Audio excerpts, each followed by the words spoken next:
John 15:4. Menate in emoi, kago in humin, kathos ta klema u donatai karpan theren af heautu, ean me mene inte ampelo, hutos udehumes, ean me in emoi menete. Here Jesus continues speaking to his disciples using this metaphor of the vine and the branches, and he tells them, remain in me, and I in you. And there's probably an implied verb, meno there, right? And I will remain in you. Just as the branch is not able, and that's a verb, just asking, just wanting, just wishing to be completed with a complementary infinitive. There it is right there. Remember, virtually every infinitive is going to end in ein or I. This one does not disappoint. So every branch, right, Jizzy says, just as the branch is not able to bear fruit from itself, except unless it remains in the vine, right? Unless the branch remains connected to the main vine, it can't bear fruit. And we could have put off a subjunctive alarm right here. The on, may, unless, or except. There's our lengthened vowel. It's just a present active subjunctive, third person singular.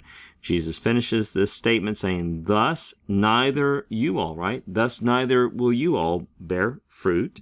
On, may, unless in me y'all remain. There again is the subjunctive following it on may. There's a lengthened vowel right there. That's just a present active subjunctive, second person plural.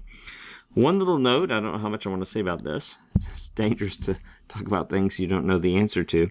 But it struck me that this is an aorist imperative, menate. That's why we have the spelling change in the stem. This is from the verb meno. And the present imperative would be menete, right, with that ending, but this is the aorist imperative. The reason we don't have a sigma, the sigma is rejected with the liquid consonant, and there's a lengthening of the stem vowel. So this is an aorist active imperative, second person plural. I would have expected a present imperative, one, because it seems to be talking about an ongoing activity, right? You think about it's an activity without attention to the beginning or ending, which fits imperfective aspect, which is present tense.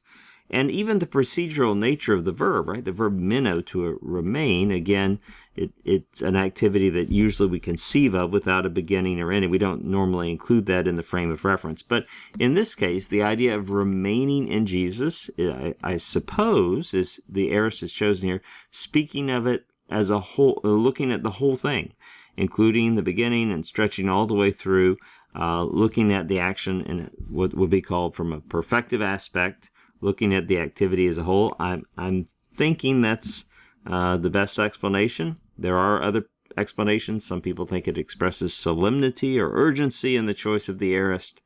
But just being honest there, I looked thinking, oh, there's got to be variance here, because probably some ancient scribes would have conformed it to the more expected menete, but I didn't find any. So that's my thought process on that.